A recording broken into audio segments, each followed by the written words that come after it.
Hey all, welcome to our next mini-series for programming for Android with App Inventor Java Bridge. My name is Kevin and today we are going to do the setup for creating a space shooter game where we shoot apples at killer Android robots. For this game we are going to be dealing with multiple timers this time, sound clips, different types of UI arrangements, and the accelerometer, which is what we're going to be using to control our ship. And one thing to note is for this specific mini-series, I'm going to be programming for the Samsung Galaxy 10.1-inch tablet. So I actually have one with me. If you don't, then you can use SDK 3.0 in the Eclipse. And this is going to give you an emulator that will work for the Samsung Galaxy tablet. The only caveat is that there is no accelerometer function, at least not that I know of. Okay, so if we go ahead and get started, you can see that I've already kind of started the project off. If you need any help setting up the project, you can see our last mini-series, which was Mole Mash. But basically, it's all the same thing. I've added the Java Bridge lib, or the Java Bridge jar in the libs folder. And I have my assets directory. The difference this time is not only do we have images, right? This is going to be all the images that we're going to be using for the app, along with the spaceship, the background, and such. Now we also have these 3 sound clips, which a friend of ours made for this project, and we're going to be adding those later. Okay, so the first part of this mini-series is going to be pretty straightforward. It's going to be similar to what we did for Mole Mash. We're basically going to get the game canvas set up. So we're going to get our background image on the game canvas. We're going to set up a few labels that will show us our score and such. And we are going to get our ship sprite onto the screen. Okay, just like we did last time, the first thing we're going to do is we're going to create our game canvas. And if you remember how we did that was we subclass canvas and created our own. This is so that we can handle our own touch events. And we're going to do the same thing here. So creating our own subclass called game canvas. We're going to extend canvas and make sure to import the dev tools and not the Android graphics canvas. And for now we're just going to add our constructor, and we're going to come back in a later episode to actually start handling the touched events. So in our define method, we are going to actually instantiate our game canvas object. So we have this canvas called game canvas, and we are going to instantiate it as a new game canvas. And because this is going to be directly on our form, we're going to pass in this variable. For the width, we are going to use the length of our parent, and to do that you can use the length fill parent and have it autocomplete here. And finally we're going to set some default height. I'm going to call mine or give mine a value of 600. For this you can kind of just run it in the emulator and see what it looks like to you. 600 took up the majority of my height. But keep in mind we need a little room at the top for where we're going to be putting all of our labels and such. Okay, so now that's that done, we have 2 more things to do. We need to get rid of any background color, and that is because we need to put in our background image. So that requires 2 steps. The first step is to set the game canvas background color to color none.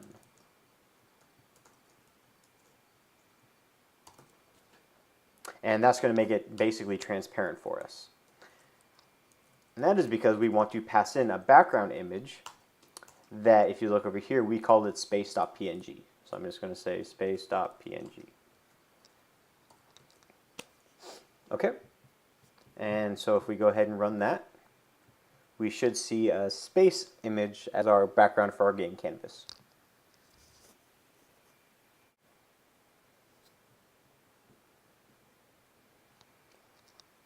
Okay, and there we go. You can see that our background image took up the entire game canvas. So let's go ahead and get the spaceship on the screen. So, actually, I'm going to go ahead and make these private. Don't worry about that too much right now. That'll come in later. But we need to create a new image sprite, which is going to be our ship sprite. So this is the exact same way we put the mole on the canvas in the last mini-series. We're going to start off by taking our ship sprite.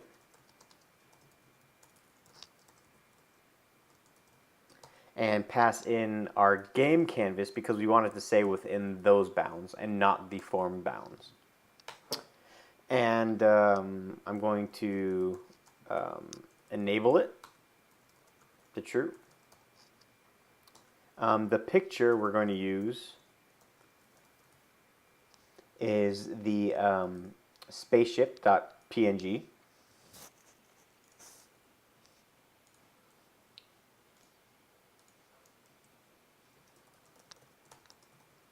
Spaceship.png. And we are going to give it default X and Y coordinates. So I just kind of guessed at these. So for this one, I'm going to put it at about 610, and then for the Y, I'm going to put it at around 530. And lastly, we want to initialize it. And I should note too that if you're not sure what some of these methods do, I'll put a link in the description saying where you can find the Java docs. And the Java docs looks similar to this. So for instance, if I want to go to image sprite, I can go over here and scroll to image sprite. And you can see all the methods that you can perform on it. Okay, anyway. So this is all we should have to do for the ship sprite. So let's go ahead and run it and see if we can get the ship to show up on screen.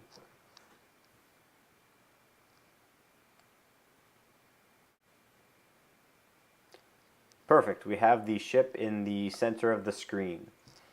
I'm not going to worry about the Android guys quite yet because that's going to require our game clock and everything.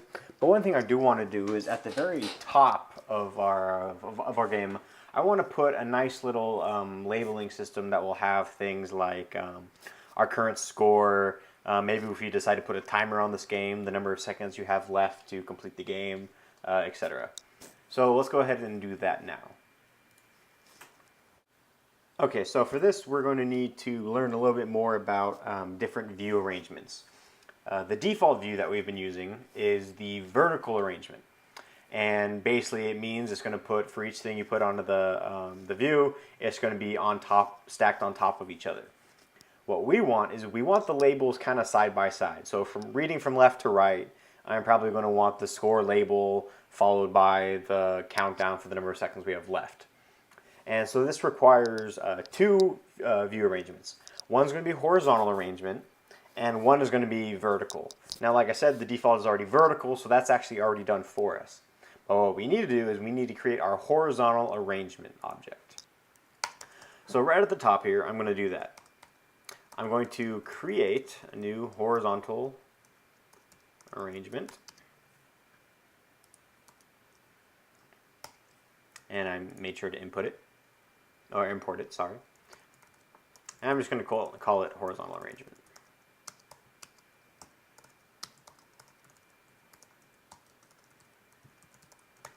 So the parameters for this is going to be the component container and the width of this arrangement. Now we're putting this in directly in our forms vertical arrangement, so I'm just going to pass in the this object. But as for the width, I'm just going to say I want to take it up the entire width of the screen. So just like we did for the canvas, I'm going to say this.length fill parent. So now all we have to do is create our labels and add them to this horizontal arrangement. Okay, so for now all I'm going to do is I'm just going to create a single label that's going to show the user's current score. So I'm going to create a new label object, and I'm just going to call it score label. And be sure to import it. Okay. And my score label is going to be a new label, And this time, instead of passing in this or game canvas or anything like that, we're actually going to be passing in the horizontal arrangement object.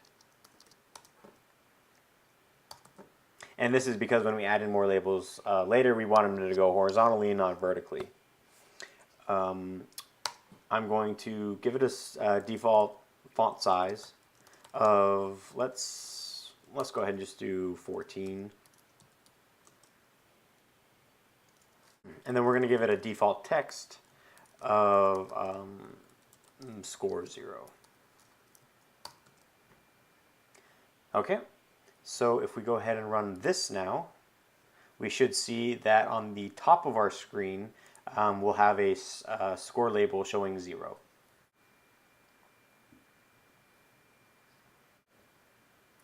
And there we go. We have this little thin label at the top that shows score 0.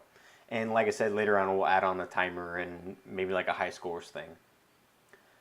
For now, that's it. For the next episode, what we're going to do is we're going to work with the accelerometer to be able to steer our ship.